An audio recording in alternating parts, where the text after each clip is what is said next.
I went carnivore when I was 46 because I got diagnosed with Hashimoto's. I had it when I was 40. I had it during my 30s. It was just never diagnosed.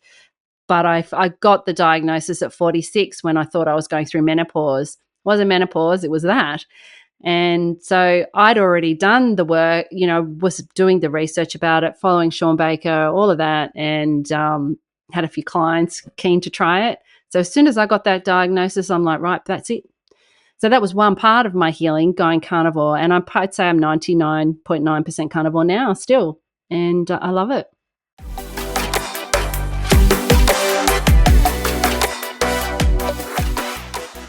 Hi guys, and welcome to another episode of the Meek Medic podcast. Now today I have my very special guest Tracey McBeath with me today, and she is the health and healing coach, podcaster, author, mum of 5, and with a great background that started all this journey off, I believe. So Tracey, maybe if you could give us a little bit of your story. Short or long version is absolutely fine.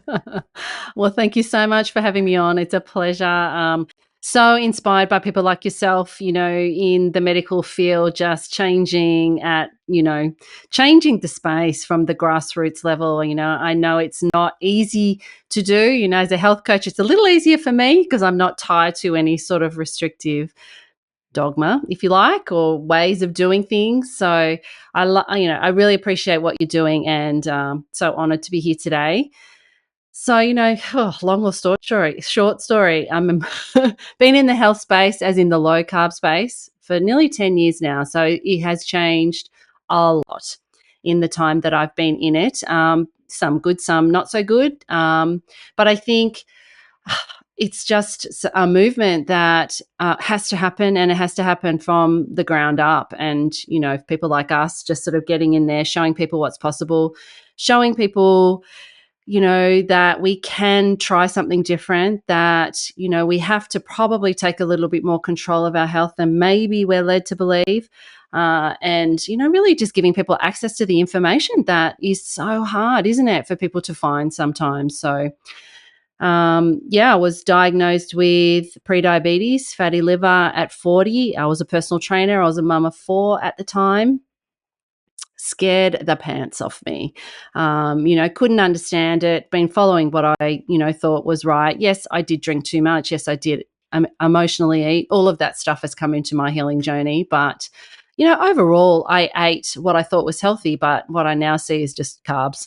It was just all grains, healthy whole grains, too much pasta, too much rice, with just a little bit of the good stuff to supplement. So I didn't know, but once I had that diagnosis, I think I went through a bit of a period of mourning in a lot of ways, because I sort of thought, well, how could I have got it so wrong? And I'm in a personal trainer. I wasn't very good, clearly, but I was giving people that wrong advice too. I'm thinking I have to find out what's going on. So it really led me down, and my husband, we both did it together, down a path of just trying to find out what was going on. And through David Gillespie, through Prof. Tim Noakes, through Mark Sisson, through a lot of the early pioneers in the space, Stephen Finney, I really learned that I had it all totally wrong. And that was the start. The diet, it can't help but unravel so much in your life, because it's kind of like, hey, if I've believed this for most of my life, what else have I got to challenge? What else is out there? And that's what my 10-year journey has been like. I was fortunate enough to have another child easily after I had changed my diet. So there was definitely insulin resistance. We struggled to have number 4, but number 5 came quite easily, and he's such a different child. He's my only one that I, hasn't sort of gone straight from breast or bottle to the rice cereals, and he's never had breakfast cereal, he's never had juice, he's never had flavored yogurt, he's never had a lot of the stuff that my other children had every single day for many years. And he's interesting. He's my little experiment. But as we learn better, as we see better, we do better, and I could only do the best with what I knew. But I think taking control and taking responsibility, doing the hard things. It wasn't easy, changing the diet of myself, my husband, and all my children, which are now 21 down to 8, but at that time were a lot younger, a little bit more resistant. Was challenging, but you can't unlearn this stuff once you learn it. And, what people think is a treat, I think it's not a treat when I know I'm damaging the health of my children and their future. So, yeah, that's the short one. Yeah, that's the short version. Yeah, I mean, I think there's obviously a lot to unpack there, and a few things I want to talk about. But yeah, I mean, I think certainly as parents, a lot of parents going to be listening. A lot of parents have been commenting on my YouTube videos, getting in touch through the podcast and so on, and and asking that what do I feed my kids? Should I give them these treats? Are they harmless? Are they harmful? I think you're absolutely right. All parents are really just trying to do the best that they know how. And the problem is the messaging. It's very mixed out there. And the idea that everything in moderation is okay. And I know I've ranted about that on one of my other episodes. I don't believe that everything in moderation is okay. I mean, if something is harmful, it's harmful, really. If it's a little bit harmful, you're metabolically healthy. Look, okay, fine. Most kids are metabolically healthy, but it's what does it lead to? Yeah, That's the thing. I And we agree. see And I this with hate that kids. message. I Yeah, think that everything in moderation message is such a trap, and it's just it's it the wrong is. way to look at it. It is because it's asking people to moderate hyper addictive, unmoderatable foods. And they know that people are going to struggle with this. They know that people are going to suffer. And yet they kind of say this is all, perfectly fine. Obviously, there's going to be parents listening to this, wondering what to feed their kids. I mean, my personal perspective is a tiny little bit of something bad every now and then is not going to kill them, as long as that's where it ends. But it can become a very, very slippery slope, especially with kids. Excuse me, especially with kids. And I hear it all the time. People saying they haven't got time, they're rushing around, busy parents. Maybe two parents, single parent families, they're both working. Single parent working, etc. Like, yeah, I get it completely. I mean, I'm exactly the same. But I think you do just have to put that little bit of effort in sometimes with your kids, and just they will see those rewards. Interesting that you say, of course, you really just didn't struggle to get pregnant with the fifth, because you've got 5 kids. I mean, that must be a handful, of course. Although some of them are a bit more grown up now from the sound of it. I've got 3, personally myself, and we didn't struggle with ours, but certainly the third, when I was in more, I wasn't carnivore at that point, but I was certainly into more the low carb space, wary of insulin resistance and so on. And my wife was, and yeah, we got pregnant very, very quickly with the third one. And it was just funny. I mean, really from the start, we just called her our little carnivore baby, even before I even knew what carnivore was, because all she ate was meat. She Yeah, just refused carbohydrates of any kind, even like bread, sugar, like sweet stuff. She just didn't want it. yeah. It It's was funny. It was fantastic. just meat and cheese. That's all she ate, literally from Mm. breast milk to just meat and cheese almost. And all those kind of pre-packaged foods and stuff, like she just violently kind of Good on her. refused. And she's the, my other kids, when they hear this at some point down the line, they might hate me, but she's the strongest. I mean, she's for age, she's by far the tallest. She is just, we call her like our little tank. Like, she is just solid. Yeah, Like, she could be a rugby player, like, no doubt. love it. And she's super intelligent for her age, and she's 2, and she's like almost potty trained through the night. I mean, maybe it's coincidence, I don't know, but Yeah, I've had people maybe ask me not. that as well, and it's like, you'll never know, right? You Yeah, just can't ever know, but you know the science and you know your intuition and you just know how differently you have done it. And absolutely. they are who they are, and as said, you did the best you can and they're doing the best they can, but like I've had to teach and help my older kids unlearn and relearn. Mm, And I've said to them, look, they've all got gut issues. It's to some degree. And I've said, look, I'm responsible for that. I just didn't know, and I'm really sorry, but I'm going to do everything I can to help you rectify it now, because we know the power of the gut. It can really heal. It means we have to do a little bit of hard stuff, and it means we have to miss out on a few things initially to kind of just get that happening. But if we do that, the rewards are are so much better. And you look at that in the context of a parent as well. I think it's, what you were saying around what do you feed your kids? Well, what do you feed humans? What do humans thrive on? We have to take all the emotive layers out of it and really peel it back to the bare bones. And this is what I do with my clients. I'm not going to sit here and challenge your beliefs. I'm just going to tell you the truth, what we know, and then we'll work through it based on what you believe. But your beliefs don't. The truth doesn't really care about what you believe. I think it's so much easier when we just peel it back to that. So what do humans need to thrive? And I remember reading a book by, I'm not sure if you know Christine Cronau. She's been in the space. She's she's not very active in the space now. She really runs her own world, but she had a Sema Haltra out, in 2016. She was one of the first to sort of talk about this low carb, high fat diet. And she's got a couple of books that she's written, and one of them I have. I think she wrote it in 2012. And in it, she talks about what to feed her children and kids. And she talks about the essential, as we know, when you look at the reality, it's essential that they have protein and fat. Carbohydrates are not essential, right? But of course, we're told that that's what they should eat mostly. So really, from that moment on, I let go of forcing my kids to eat anything they didn't want to eat. I made sure that their plate was mostly protein and fat. And, then if that's your foundation, if that's your 90%, no one's ever perfect. It's not about being perfect. It's doing the best you can, having access to the right knowledge, but really letting go of the beliefs too that sugar and sweet stuff is love and it's a treat. It's not. What is love is spending time with your children, taking them to the park, getting off phones and iPads and different things and doing things with them. That's love. Like Easter for me with my kids is now a new pair of pajamas, or they get to go to Luna Park or something. It's just a matter of challenging those things. And just on that as well, it's so worth doing, because what we know about sugar addiction, I had to overcome my own sugar addiction.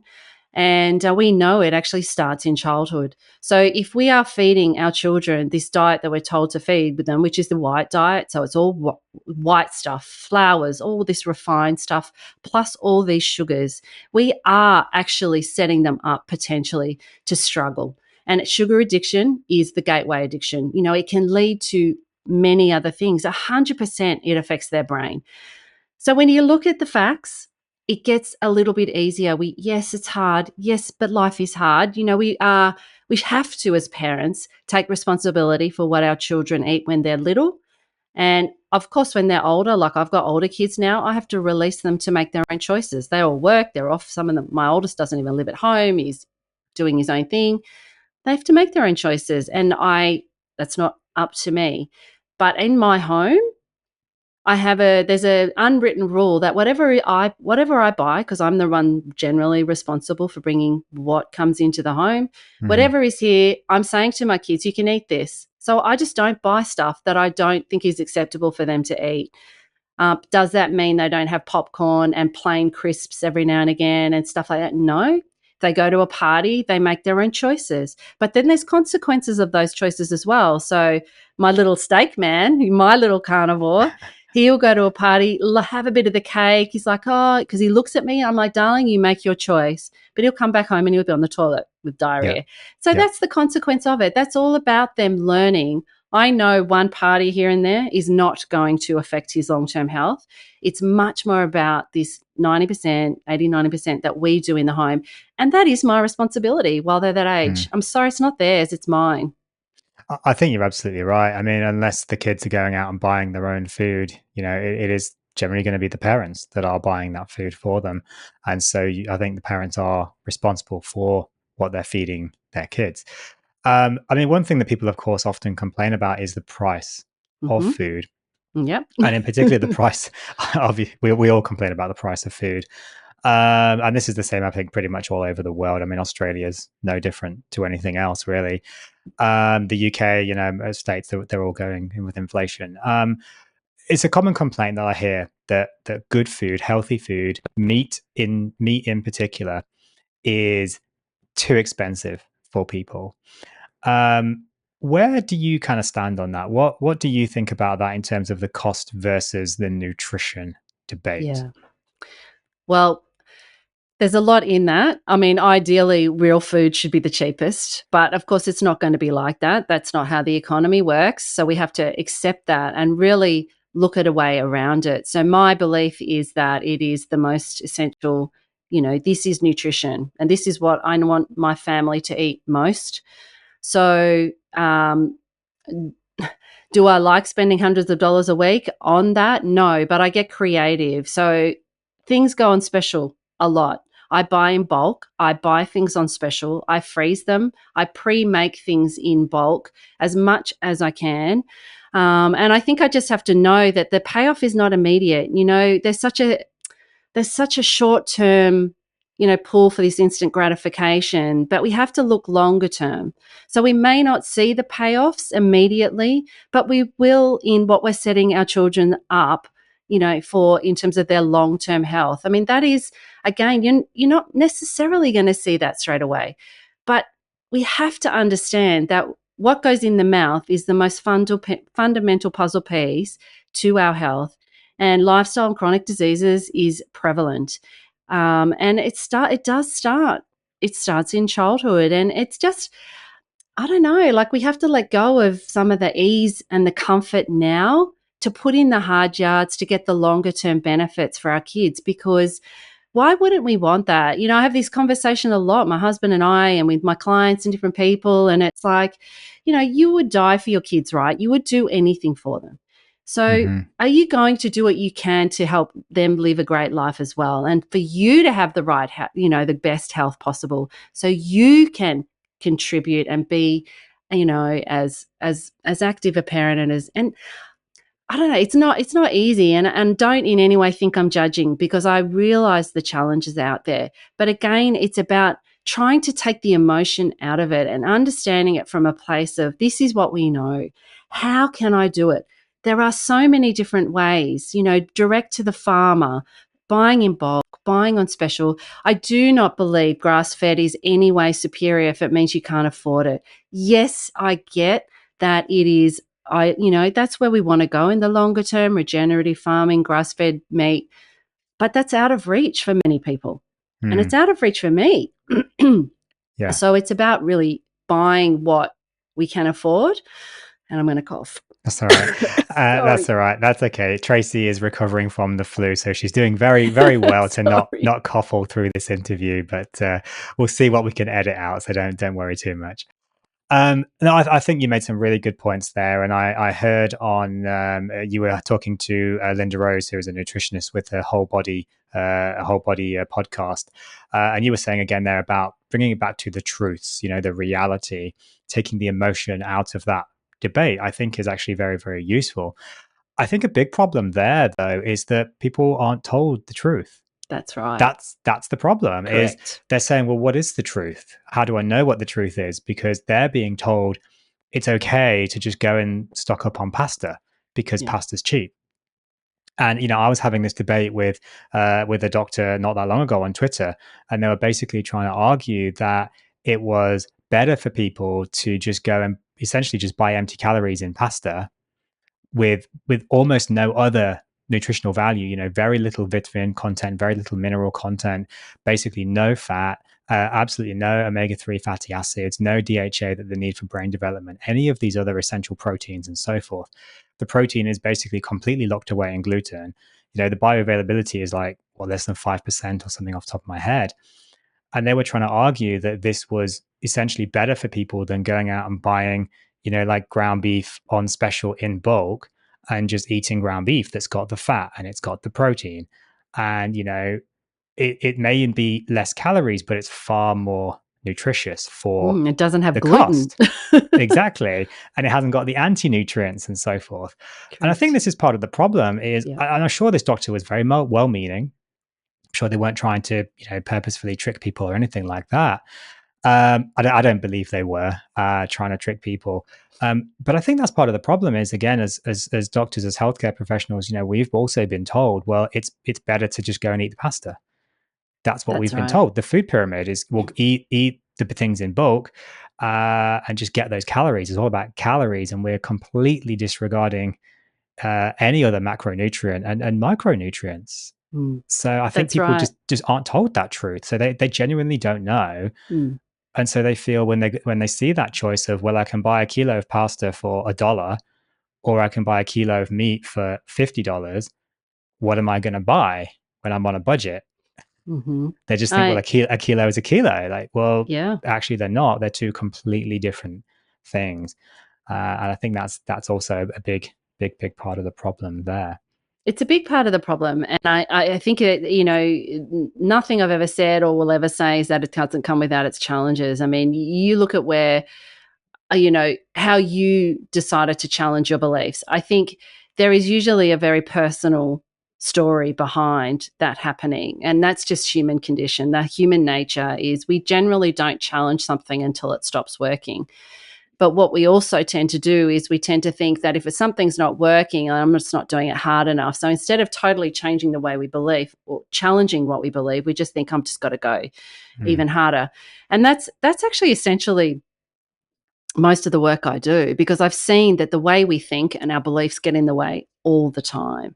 And then, you can't force someone to see something they're not ready to see. So what you're actually doing is incredible, because you've challenged your beliefs and now you're sharing it. And this is the only way we can get people curious enough to challenge it. People generally don't like being told what to do. So if we say you should do this, they will do the opposite. That's, again, it's human Yes. nature. But if we give people access to the information, then when they are ready, when they are curious enough to actually look at the reality of their situation, which if people did that today, stopped, reflected, and were honest with themselves and said, okay, what I'm doing is not working. It does not matter how much the cost is if it's not working for you. This is life. We have one shot at it. How do we want to fuel ourselves through this life? And these are big questions. We get on this treadmill of life. We live on autopilot most of the time. We don't stop to think until something absolutely slams us down. And that was like it was for me. Again, it's not judgment. It's how it was. It's how we tend to work. But we don't have to. I think access to information is a big thing. I started, my second business is the Low Carb Lifestyle Hub. I started that to to really give people access to what I consider to be good information and accurate information. And as I said before, if we peel back the layers of dogma and what we believe and look to the facts, it's so clear. That's undisputed, right? As to what is nourishing and what isn't. Marketing and all that rubbish that gets in the way, the food pyramid, which we know is about corporations, is not about health. All of that does muddy the waters. That's what they want us to do. But we are smart, and we can look beyond that to the truth, but we have to want to do that. And we do exactly as you say. We have to take the time out of our life to do those things. And if we don't, well, that's everyone's making their choices. We're making choices every single day with how we live our life. Yeah, no, I think you're right, and certainly we do see it all the time. People, saying, "Well, what I'm doing isn't working, so maybe I just need to do it harder. I must just need to do it more harder. I need to go more into it."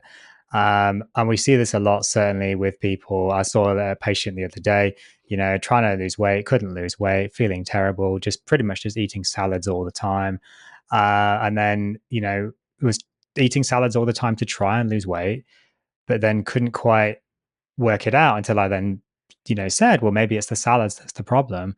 Actually, she couldn't realize that the salads was the thing that was making her feel really tired and terrible. And her mentality was just, I'm feeling tired. I can't lose weight. I need to do the salads more. I need to do more of what I'm doing because it's not working. And I just said, well, maybe what you're doing isn't working. Maybe just change what you're doing. And for her, that was just like a light bulb moment. It was just like, Yes. oh my God, Love it. like, how did I not see this? Like, you're Yeah. absolutely right. Yep. It's not working for me. It hasn't been working. I've been doing it harder. I actually do just need to make a change. But it sometimes takes a while for people to get there. It's interesting that you say, of course, a lot of it starts with a personal journey. And with yourself, of course, that was the same. With myself, it's the same. I think really anyone that I've spoken to ever, certainly that I've interacted with at any level, that's kind of outside of the standard, kind of guidelines, the food pyramids and so on, it's always been a personal health journey that's awakened them to Yes, the truth, that's if we right. can say that. Yep. And your journey, of course, you were 40 years old, personal trainer. So I'm assuming, reasonably fit and active, training your clients and so forth. And yet you were developing prediabetes and fatty liver. So do you think that was, purely lack of exercise, as we are very often told? I'm assuming not, Mm. but presumably then your thought was, hang on, this is actually my diet. Did you think straight away that, okay, this is my diet, or did you still question that? Did you still think about the exercise and so on? Well, it does take a while, I think, to sort of release yourself from the eat less, move more, dogma. I mean, I was, under it, under the spell of that rubbish for most of my life too. But I think, I had to really get over the fact that it wasn't my fault. I just thought, it was all me. What am I doing wrong? I'm missing something. I like most of my clients and most of the people you will see, I just thought, I've got to go back to Weight Watchers, or I've got to go back to, I've got to go back to that. Because yes, we know for a short time that might work. And then of course it's never sustainable. So, I just thought there was something else I had to do. And I think I was just lucky enough to find actually one of the low carb GP in the space, one of the first ones, and he just said to me, "Here, look, go and read this stuff." He gave me Prof Noakes's name, and I just happened to just go down that rabbit hole. And as we do, I mean, it doesn't take long for you to go, "Oh my goodness." Wow. Eyes are just opened. Yeah. Yes. What am I doing? And well, what have I got? I've got nothing to lose, because clearly the path I'm on isn't working. And yes, if I don't do something, it's, I know, because I'm 50 this year now, and I know I would have type 2 diabetes if I hadn't changed back then. I guarantee it. It's in my family. I've got all this in my family as well. And we know that it's not genetics, but there is a genetic component there, and 100%. So yeah, I just think I had that epiphany, like, your client did, from that one comment from you that, gee, I've just got to try something different. And then when you do read and, uncover it, and then you're like, well, I may as well try it. And I remember standing there, so, a lot of sources, we have to do that. We have to gather knowledge from a lot of people. And I encourage people to do that, listen to different people, but then stop listening to people that are giving you different advice from that. We get ourselves all caught up and we keep listening to people who are giving us the wrong advice. It's just so much easier to stop listening to them. So I really narrowed my pool of wisdom, if you like, and people that I was listening to. But I would cook dinner for the kids. I started adding butter and, all this stuff that I'd not had, and was cooking them meatballs and sausages and different things in the pan. And I remember probably for 2 years, I would have that thought in my head come up every time I cooked, that I was giving them heart disease. Understanding again, beliefs, thoughts, all that stuff, how it doesn't want us to change. It's going to come up still, even though we have new knowledge, doesn't mean we're going to be able to put it into practice quickly. We have to take the time to ease into it, and also understand that we'll be filled with doubt. We'll be filled with questions of, what are you doing? And that's okay. Is there something in that? Probably not. But if there is, look, but then keep going and create your new path. But understand it's not going to happen overnight. It's going to take a while. Experiment. I love the way you did your carnivore thing on social media, 30-day experiment. And that's what we need to do. 30 days is a great experiment to see what's possible. And, I went carnivore when I was 46 because I got diagnosed with Hashimoto's. I had it when I was 40. I had it during my 30s. It was just never diagnosed. But I got the diagnosis at 46 when I thought I was going through menopause. It wasn't menopause, it was that. And so I'd already done the work, was doing the research about it, following Sean Baker, all of that, and had a few clients keen to try it. So as soon as I got that diagnosis, I'm like, right, that's it. So that was Right. one part of my healing, going carnivore. And I'd say I'm 99.9% carnivore now still. And I Right. love it. Okay. Yeah. I mean, I was going to ask you what you're actually eating. I guess you've already answered that question, because of course, low carb can mean It almost can. anything. So, Yes. so you went carnivore pretty much just to try and heal the hypothyroidism. Mm. So, Yes, I did. And my, how was that? Has it worked? yes. Wow. It worked quite quickly, actually. So I went carnivore strictly for 6 months. I did take out eggs. Eggs were a problem for me, which I know is really difficult because eggs, are in everything. But I did have an intolerance to eggs that once I took them out and, my gut healed, I was able to put them back in. So now Mm, my diet is mostly eggs and meat. I don't eat chicken. I just don't like it. The weak bird, it never filled me up, and I never really enjoyed it. So I eat a lot. It's mostly red meat. It's seafood. mm, mm, I like prawns and oysters and things like that. But basically, most days it would be steak, lamb chops, and eggs, and it's pretty much 1 or 2 meals a day, and that's it. And I did take me a while to, the sweet, the sugar addiction was very real. It took me a long time I took out sugar, but I replaced it with low carb sweeteners. And I didn't know at the time that, I was just feeding it still. But I had to go through that, journey and understand all of that. So at 40, I cut sugar first. That got me to a certain point. Then, maybe 18 months later, we realized, we took all the carbs out. We sort of made all that transition over. And then I would say I sort of slipped down into sort of more keto after, that. But what I didn't know was that, low carb keto, I had introduced a lot more of the stuff that, we know is not really good for people with autoimmune. So I was consuming a lot of nut flour, a lot of nuts, a lot of nut milk, a lot of greens, a lot of cauliflower, which are very big on the low carb diet and mm. actually full of anti-nutrients that are not good for someone with autoimmune. Yeah. I mean, I'm presuming there was quite a high oxalate Very diet high. there, which is fairly Yes. typical for certainly anyone Yes. going vegetarian or vegan, but certainly a lot of keto people as well. Mm. Um, do you think that that is what maybe triggered your thyroid problems? Because we know that oxalates can, kind of reside in the thyroid as well as other places. Or do you think? I guess you'll never really know, but No, but I've thought about it. So my mum has had Hashimoto's since she was in her early 20s. And I actually had an autoimmune condition. I had reactive arthritis when I was 21. So right. back then, though, I didn't know it was autoimmune. I didn't make any connection.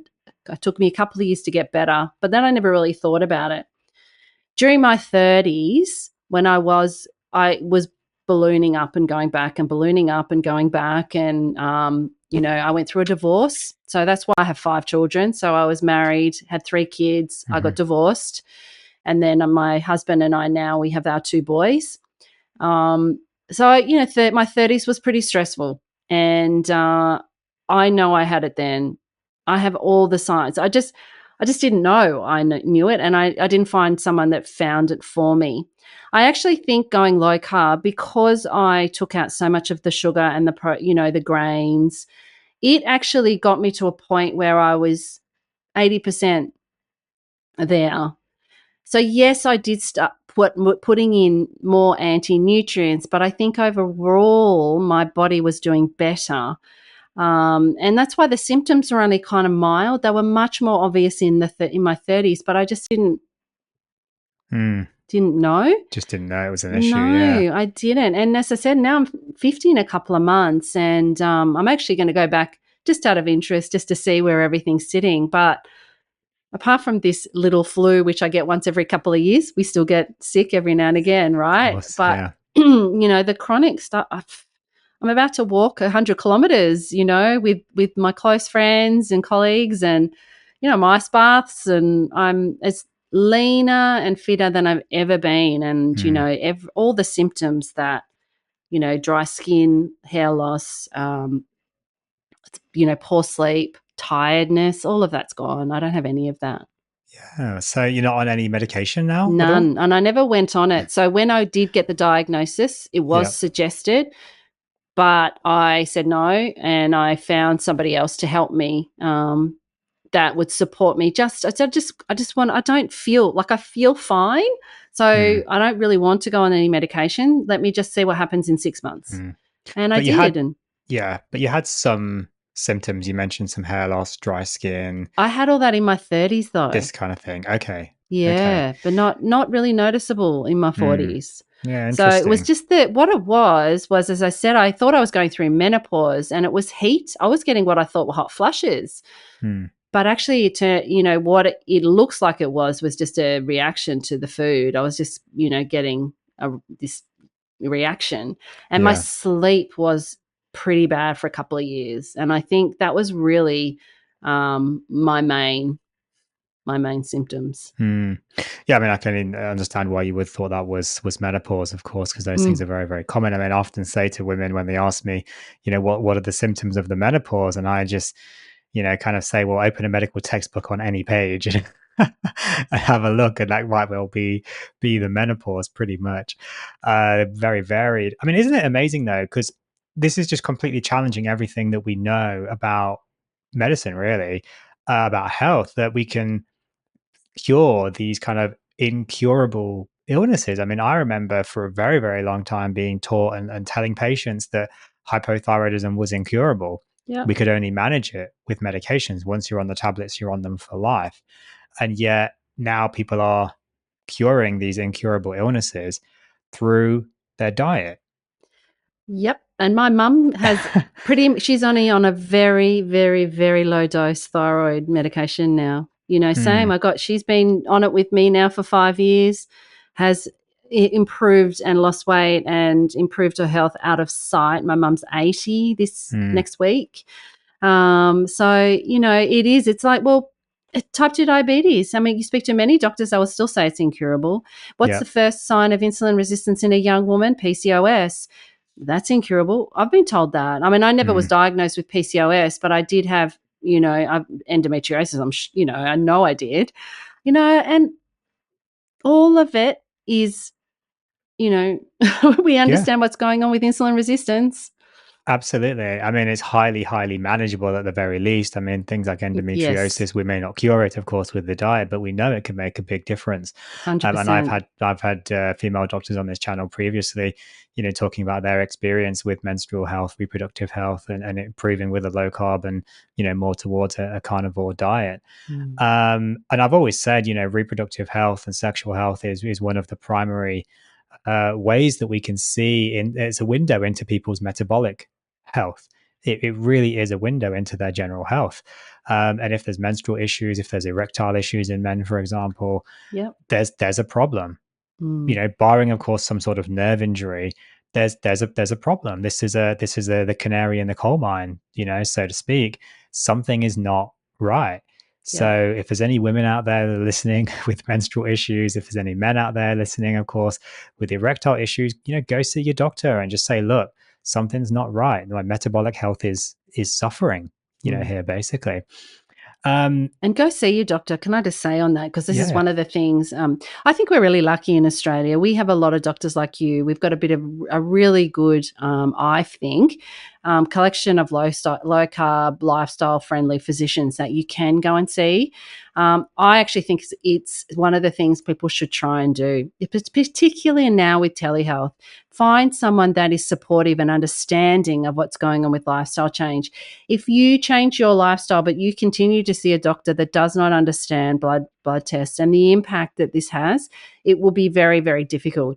So I think it's not like you would need to change your doctor for everything, but for this stuff, it is so important to see somebody that has that knowledge. Mhm. Really, Yeah. really is. Because, I mean, we've all heard of people that have made changes and then they've gone in, their cholesterol's gone up slightly. So the doctor's like, what are you doing? Stop eating all that fat. Here, go on statins. And it's like, but you don't Yeah. understand there's Yeah. other markers that you need to look at. Oh, absolutely. And I would echo that completely. I mean, all of my patients know, the way I work with my patients is, in that consultation, I'm your doctor. Outside of that, you're a patient, you go see anyone. If you want to come and see me, that's great. If you want to see me for one thing, see someone else for another thing, absolutely fine, no problem. I think it's really important to not to have multiple doctors necessarily, but to see someone who knows what they're doing. And it would be the same with anything. If you had, we were talking about endometriosis. If you had endometriosis, you wouldn't go to an orthopedic surgeon that does knee replacements because Right. they wouldn't have a clue what they're doing. I mean, maybe they They would could if they're try. really really good surgeons, but I mean, realistically, they're not really going to know what they're doing. Mm. And GPs are fantastic on the whole, but again, we all have our specialty areas, and we do see it all the time. People go on these kind of low carb keto diets. Carnivore, of course, is one of those. Their LDL goes up by like zero point 0.1, and all of a sudden it's right. Well, okay, I've seen that you've cured diabetes, you've cured your diabetes, you've cured your hypothyroidism. In your case, you've cured your high blood pressure, you've lost 50 kilograms, you feel amazing, you're off your antidepressants. But no, I'm sorry, your zero point 0.1 LDL is now going to kill you. You need to stop what you're doing, go back on the standard diet, get all those problems back, and also now I'm going to give you a statin on top. Yep. And it's just can't see the wood for the trees. But unfortunately, this myth kind of low carb medicine being unhealthy and so on, it still gets perpetuated. This morning, one of my Medscape, I think, newsletter came through, and there was a new study. Ketogenic diet doubles the risk of heart disease. Yeah, I saw that. Mm-hmm. And I looked into it, and at least thankfully there was a reasonably balanced kind of opinion on it. But this wasn't even a ketogenic diet that they were doing. It was like a 25% carbohydrate, 40% fat. I mean, a ketogenic diet is like 1% of calories, maybe, if that. Like, I mean, what, less than 50 grams, less than 40? Some people are doing less than 20 grams to stay in ketosis. That is not 25% carbohydrates. This is not even a low carb diet. No, Like, but people just read the headlines, don't they? and the LDL went up by like 0.5. And to be fair, their cardiovascular risks, outcomes did worsen. And that's where the tagline came from. But there was no qualification on what these people actually ate at all. It was an observational study. It was not a randomized control trial. And there was no qualification of what these people ate. And for all we know, they could have been eating deep fried Mars bars, 24/7. Yep. And that probably would have met their macros. Yep. Yes. And of course they're going to have terrible cardiovascular outcomes. So this is the thing, the myth still gets perpetuated, which is a real problem. I know, and the media don't help because they just love the clickbait headlines. They're not They do. They absolutely do. But this is where we have to, as consumers, we have to just get a little bit smarter, and we have to see beyond the headlines. And people send me stuff every day, and half I'm just like, why are you even bothering? I don't read it. Like, it's pointless. Don't give it air. Don't click on it. There's nothing new in that for you. In the beginning, it's very easy for us to get swayed. That's why we need to find some people like yourself, or people that like Prof Tim Noakes. There's so many, Gary Fettke, so many people out there, the low carb down under stuff, the low carb hub stuff. There's stuff out there we can really just be really confident with the knowledge that we get, and really know that we're doing this for ourselves. I mean, I deal a lot with people whose partners don't want to do it. They want to do it, but their partner doesn't. Of course, we know the world is not going to change. Our drug dealers are everywhere. There's sugar everywhere. It's everywhere. We have to do this and want to do it from here and, from inside of us, and be okay. See, this is what I mean. The diet starts a huge amount of learning and a big journey. And, it's absolutely exciting if we want to embrace it, but it's really scary as well, because we are essentially confronted with being kicked from the tribe, with people thinking we're silly. What are you doing that for? Everybody, will have those challenges, and we have to be okay with going through that and not being swayed by just what everybody else is doing. And then but it feels, but once we get past that, this empowerment, I mean, I couldn't care less. I don't care what anyone does. I'm happy to help anyone who wants to help. If they want to judge me, I don't care. I don't take any of that on either. I mean, it's 10 years in the space. I'm a little bit, I've got a bit of a tougher skin, but I wasn't always like that, like I found it really, really hard as well. And I was insecure and I didn't want them not to love me because I was eating meat and not vegan, stuff. Mm. So these are all the challenges of it starts with dietary changes. Where does it end? It's great. Yeah, I mean that's it. You can become a little bit personally an outcast sometimes. If you do Yeah. have a different diet, not necessarily low carb or carnivore, just any different diet. But isn't it interesting? Like a vegan diet is socially acceptable to just refuse food and so on because it's not vegan. Yet you go to a restaurant and sorry, there's I don't want to eat because there's nothing I want to eat on this, and everyone kind of like makes a big song and dance about it. But actually, I mean, I've found personally when I go out with family, like no one cares. No one cares. They just order their food and they're eating it. Like I went out for brunch the other day. I just didn't order anything because there was nothing I wanted to eat, and they didn't just have like a steak. It was like a cafe, and the food looked delicious. It was all bread, pasta, and all the rest of it. And so I just didn't eat it. I just didn't eat, and no one cared. No one cared. It's funny. It's only Yeah, our little stories in our head, in but our own everyone else has heads. got their own stories in their head. Yeah, And it's occasionally, yeah, we do get people that bite and they do say something, but that's, yeah, that is all about them. That's yeah. okay. Like Yeah, I we just I don't, just try and use that as an education. Oh, yeah. do you want to talk about it? No, okay, fine, leave me alone then. If you do, let's talk. It's interesting you say though, of course, that people even at home can sometimes cause an issue. Now, I do see this. I'm sure others doctors that do this kind of work, weight loss work in particular, we see it all the time. I'm sure you see it. Family members sabotaging Yeah. people. What do you say to people who are experiencing that? I mean, do you have any practical tips for people? Because there's going to be people out there listening to this saying, "Yeah, this is all well and good, but my husband, my wife, my girlfriend, partner, whatever, they sabotage me. Like it's really hard." Mm. What kind of tips do you have for people? Maybe. Well, let me tell you a story that, because this is every day and every client that particularly the female clients that I have, it's funny. I think the men that want to do it, generally their wives are really supportive and they will, make an effort to help them. The other way Yeah, I can be agree. quite challenging. Yeah, yeah, um, so I had a client, I have a long-term group. So people come in 2 Zooms a week. We're connecting every day. It's closed at the moment, but it's a 6 to 12 month because I know how long it can take to heal. And I've got a lady in the group and she said to me the other day, she said, "You know what, Tracey?" She said, "My husband has finally um, making choices. Like he stopped drinking every night. He's making better food choices. And it's been about 3 weeks now. And oh my goodness, the difference is amazing." And I said, "Well, it's fantastic." I said, "What happened?" She goes, "I stopped judging him. I stopped telling him what to do. I stopped, trying to get him to do it the way I was doing it. And I just allowed him to do it. I didn't support him, but I didn't judge him. I just let it go." And, he said to me, when as human beings, when we feel judged or pushed in a certain direction, we'll dig our toes in just for the sake of it. But as soon as he felt that release that she wasn't doing that anymore, he was able to be curious enough to try it himself because he didn't feel like he was being told to do it. So it's so, so, so important that you focus on you and you have that courage to do that. And you need to release everybody that you love to do them and have their own journey. Not everybody is going to have the same journey as you. That's okay. But if you can remain true to you, no matter what everybody else is doing, if you are strong in your choices, you release everybody to make their own. I know it will change. If you push someone, if you tell them, if you constantly, women don't mean it.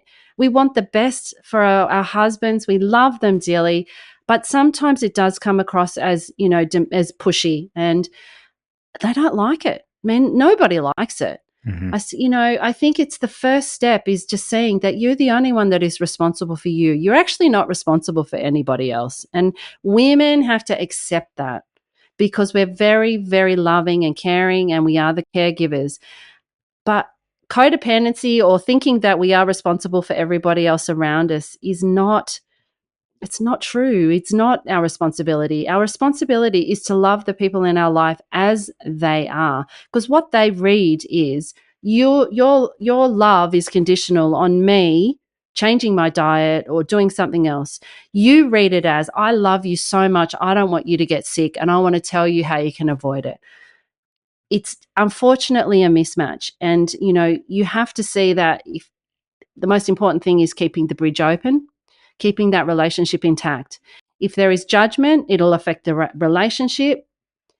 And you just lose that opportunity for them to get curious and say, okay, I can see incredible differences in you. I'm so proud of you, or I'm really interested now. Show me or tell me, how can I do this? But people have to come there at their own pace and in their own way.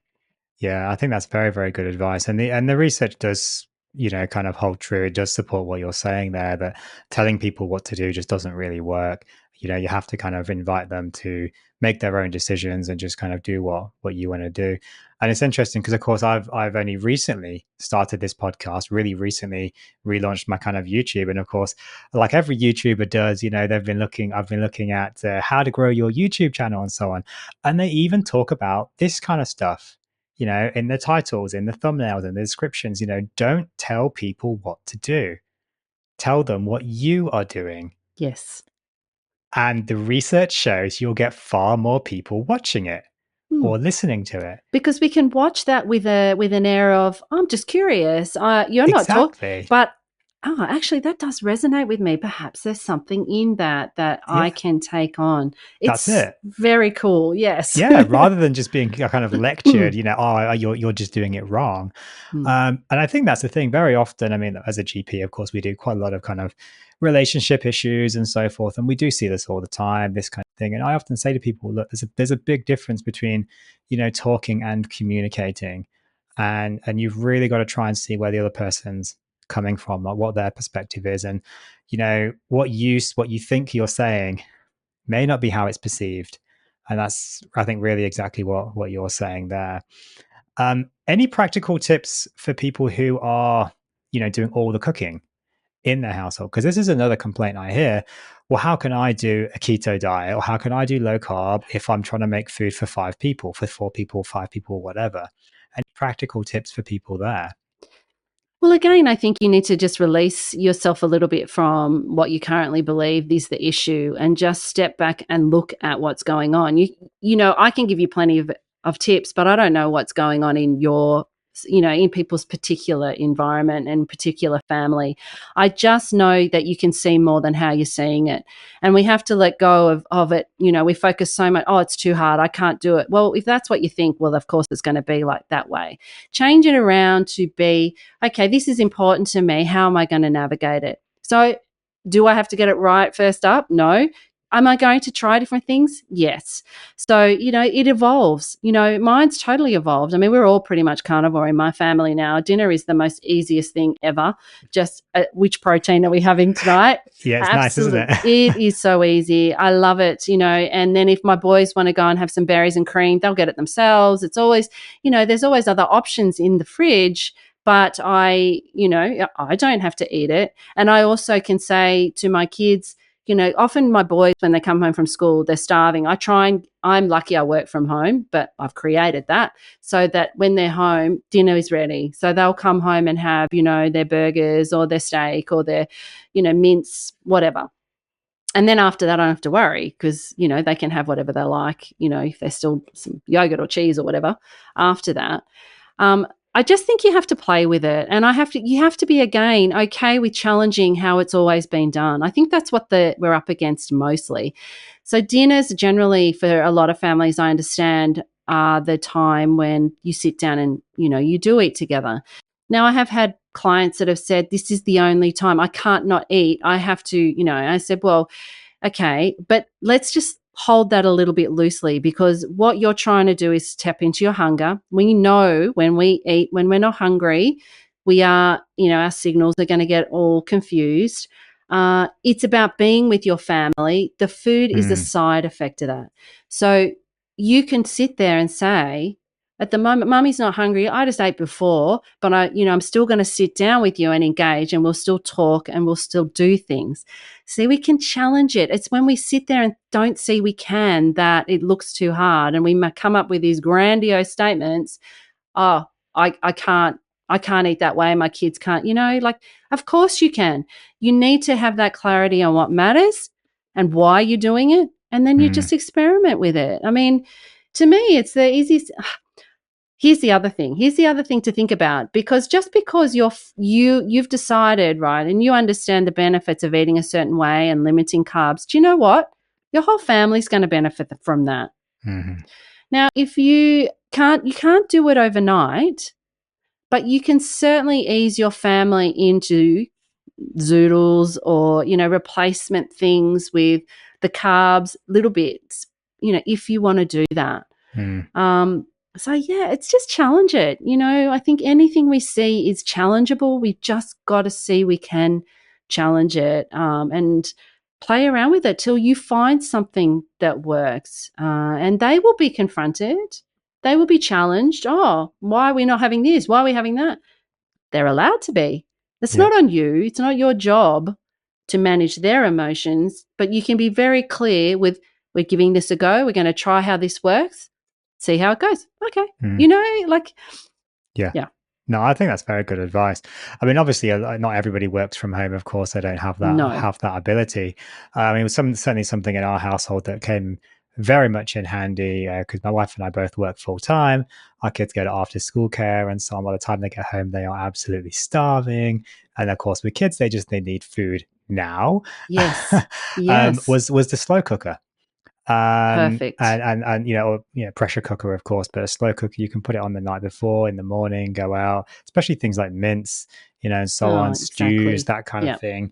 Really very, very useful tool there. As long as people that don't have histamine issues. I know I have got some people with the EDS and so on. They've got histamine issues, but slow cooked foods can be a problem there. But otherwise, slow cookers and so on. And pre-making kind of food, putting it in the fridge, you can just warm it up. There are ways that we can obviously get around these things. There are ways, and I think again it's about taking the time to consider different options and try different things, and everyone's circumstances is different, and your circumstances are like a lot of people.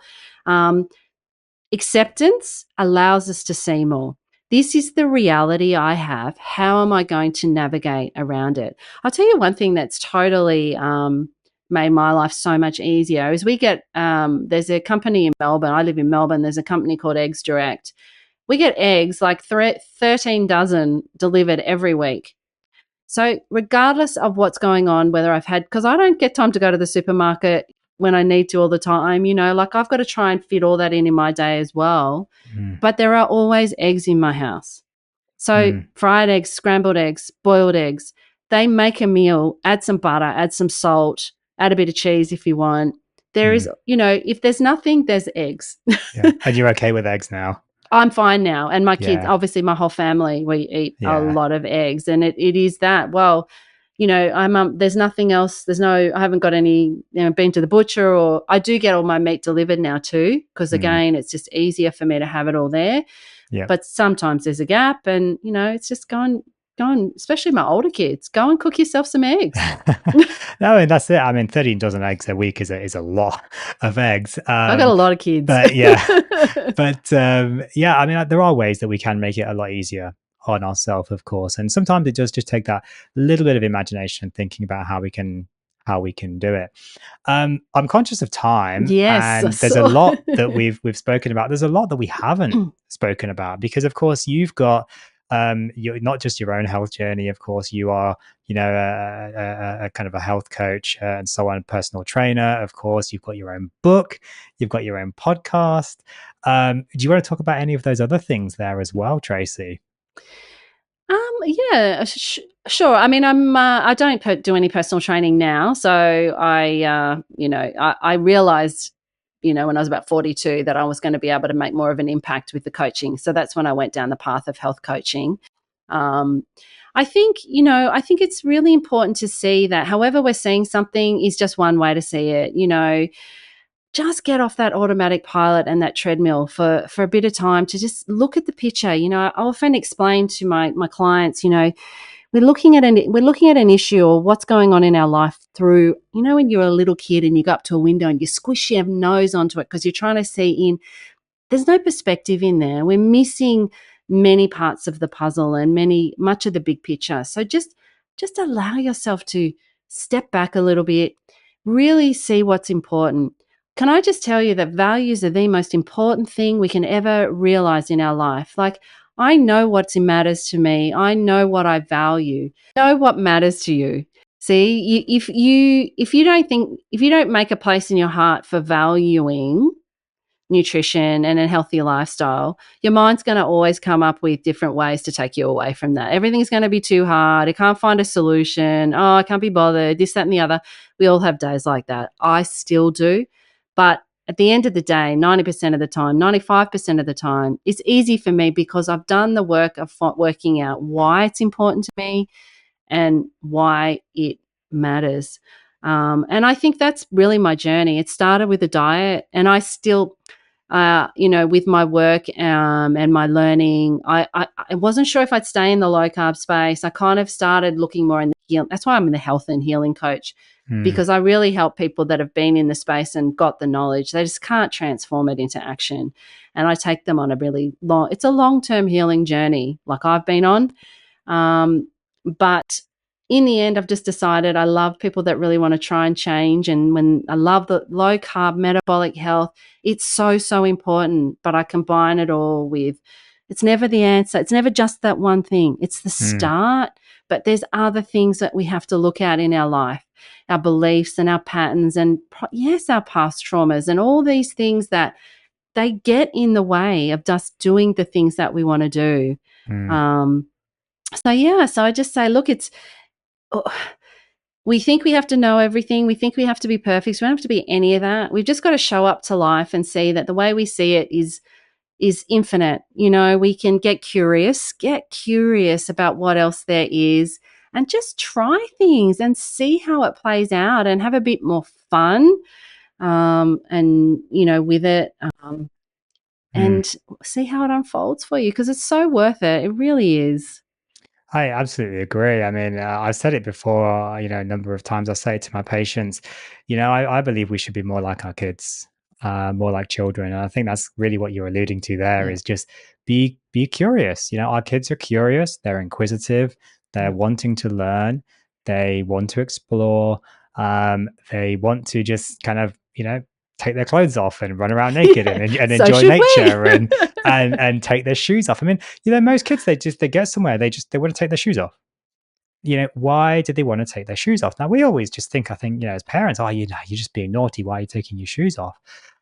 Until I started taking my shoes off and feeling and grounding, feeling the ground beneath my feet, I just used to think, why do you always want to take your shoes off? What's wrong with you? Just wear your shoes.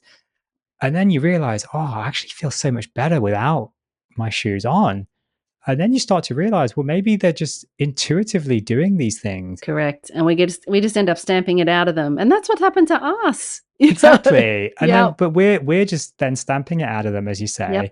And then we're not experiencing the joy that kids are experiencing, and we learn not to be inquisitive. We learn not to learn. We learn just, put your head down, go through life on this treadmill, 9 to 5, come home, do your work, sort your kids out, go to bed, wake up the next day, do the same. I feel like we can learn a lot more from our kids, just being inquisitive, being curious, experimenting with ourselves, with our diet, with our lifestyle, working out what works, what makes us feel better, what makes us feel worse. And just learning ourselves. Exactly. That's another big part of it, I think, is that trust, which comes back to, if you have that trust in you, it answers all those other questions of, this is hard. How do I manage this? What about if others think this or say this to me? All this stuff comes back. It just doesn't matter if you've done, that you've built that trust in you. I think, again, a lot of that is because we're not taught to trust our intuition. Yeah, we have it as kids. It is in us. We haven't lost it. It's not gone. It's not been destroyed. It's just been conditioned out with a whole lot of stories and beliefs that, are louder than what that is. And Mm. I'm glad you sort of said that, because it's a big part of the work I do. And actually, once a lot of my clients have that, they fly, and I want them. I don't want them hanging around. I want to show them how they can go and just go Yes. live your life. And then that spreads to That's their it. families and their That's it. communities. And Absolutely. And that's exactly what I want to try and do with my patients is just put that spark in them, get them to yes. the point where they're on the road to recovery, and then just let them just keep experimenting with themselves, really. Yep. I guess your book, we haven't really spoken at all about your book. I guess you cover a lot of this kind of stuff in your book as Yeah, well. so my book's much more about the healing journey. There's a couple, it's called You Have Today, 100 Insights That Will Change Your Life. So I wrote it during our second year of lockdown in Melbourne. As you'd be aware, we had a Mm, pretty intense. very long, yes. Yes. So I think it was when we went down into lockdown 6 or 7 in 2021. I I actually have a bit of an Instagram following, and I sort of thought, oh, look, I'm going to show people how, because there's so many people suffering, and there still is, and there always will be. Suffering is a part of the human condition. But I think a lot of it comes when we misunderstand what's in our control and what isn't. So I made a promise to my Instagrammers that I'd show up every day and just share an insight that it really helped me. So again, I don't tell anyone what to do. I just show them what I've seen. I only ever talk to what I've seen, and just see if that resonated. And I got to day 100 and we were still in lockdown. Funny. And I got up the next morning, and as insights work, I just had this epiphany. I have written a book. So I took it all off. I said, it's all coming back. I'm just going to collate it as a book. And I did it, and I put it, I got someone to help me put it all together as a book, and I put it out there. So they're short. There's only, I think the longest is like 5 pages, just to help you see something new in the way you're seeing things currently. There are a couple of insights around food. So I talk about mood and sugar and food and mood, and I talk about insulin resistance. But it's primarily around understanding how we work, the human experience, where it's coming from. When we understand that, again, it's looking at universal truths, not beliefs. But when we understand the universal truths, we're more likely to challenge the things that we believe, and change. We are free, I think, to make a lot more changes when we see to make different things in our life. So that's my book, and yeah, I love it. Mm. And you can find that on, I think it's on It's on Amazon, isn't it? Amazon. Hmm. Yeah, so Kindle and paperback, I think I saw. Yes, Yeah, it's on so 20% off at the moment too. So if you oh, want well, there to, we go. Viewers and listeners can get 20% off on Amazon. So I'll be sure to put a link in the description there. And of thank course, you've you. got your website as well. That's Health and Healing Coach. Is that right? It's just Oh, tracymcbeath.com.au. sorry. Yeah. Yep, no, that's okay. And it is, I mean, that's really been my work over the last sort of 7 years, I guess. And there's a lot of free information on there. Heaps, really. Whether you're looking for diet, healing, both, there's a lot of stuff on there. Mm. And yeah, so I did my podcast was around the diet. I've done that for years. There was the Health Evolution Collective and the Low Carb Lifestyle Hub, which I still run. But my new podcast now is much more about the insights around healing. It's really where I am. I'm home when I talk about that. It's where I want. It's not enough talked about it, I guess, and it's really what makes a big difference to all the other things that we think are the problems. But when we see it's actually coming from the way we think and the way we're seeing things, it just changes automatically the way we look at all those areas in our life. So Yeah. but just one of the things I think that's profoundly changed my life was there was a book.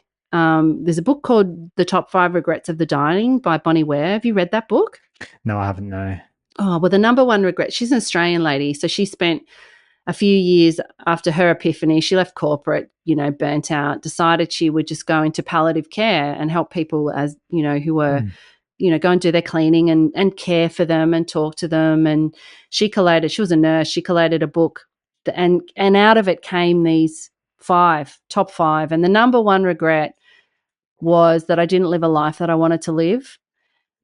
And it was, I lived the life based on what everybody else wanted me to do around me. And I Mm. read this book last year, Dr. Tony Hampton. I was interviewing him for a summit, and he told me about it, and I read it, and I look back over my 10 years, and that's what it's been for me. That's where I am now, at that place where I am living a regret-free life, living the Amazing. life that I want to live. Yeah, but it took me 10 years. You know, I didn't wake up. That's what I'm saying. It's a journey. It's a process, and just enjoy it. Doesn't mean you can't enjoy your life until you get there, like wherever there is. Yeah. But, you know, learning to see that we're all on a journey, but we can always see more in every single day that we have. And it is truly a gift to have each day. Very, very wise words there. Absolutely. How can people find you on social media? Oh, sorry, what was the name of your new podcast? It's called the You Have Today podcast. Okay. So it's really, I take an insight. So it's just me. I take an insight from the book. They're not long, maybe 15, 20 minutes.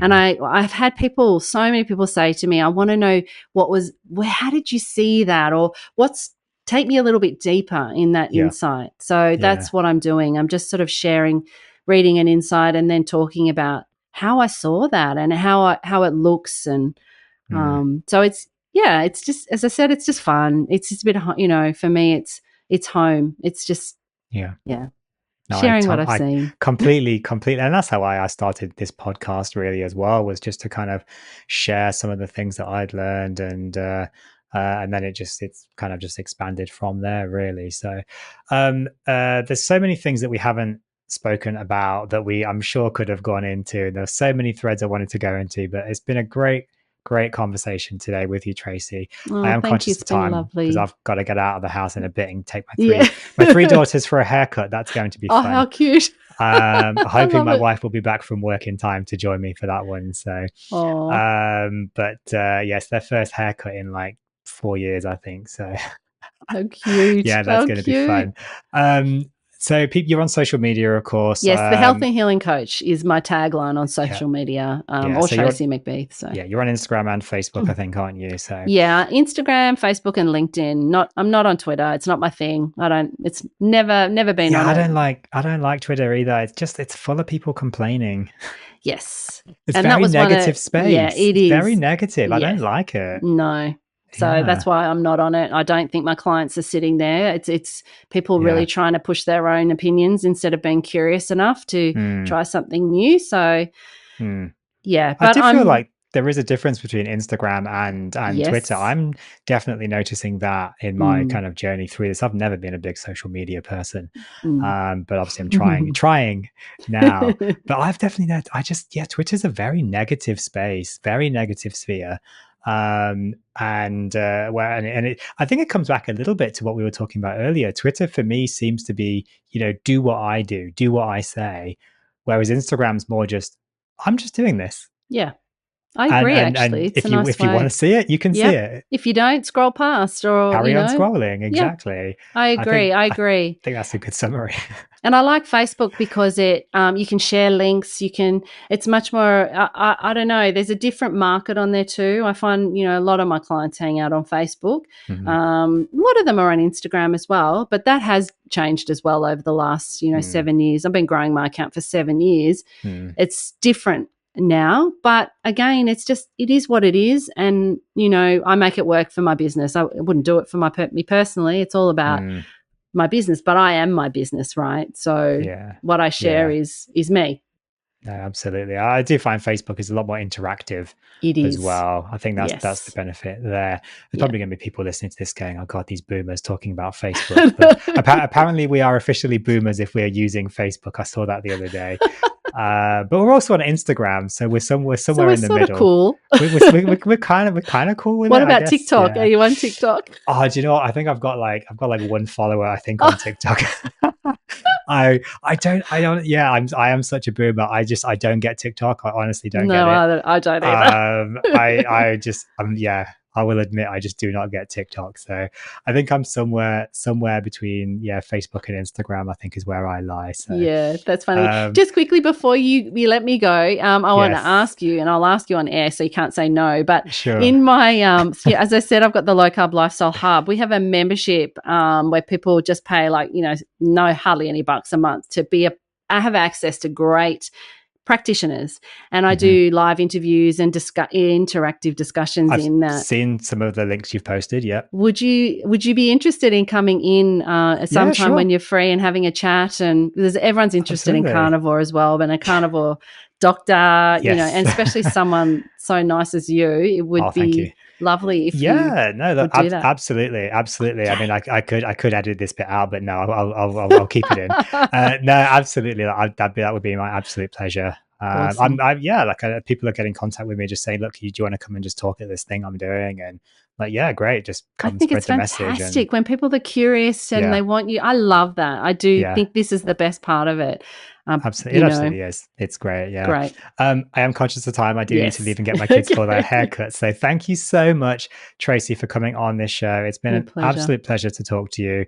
I apologize if there was a bit of disruption halfway through because my kid came in and pulled my microphone out. It's so funny. I love it. But I might put that in. It is real life. I might put it in an outtake video at some point. Honestly, every time they come in and they pull it out and they're sending you a message, Dad. Will you go? I know. Just wrap it up and go. Okay. Maybe I better wrap it up and go. Thank you so much, Tracey. It's been an absolute pleasure talking to you today.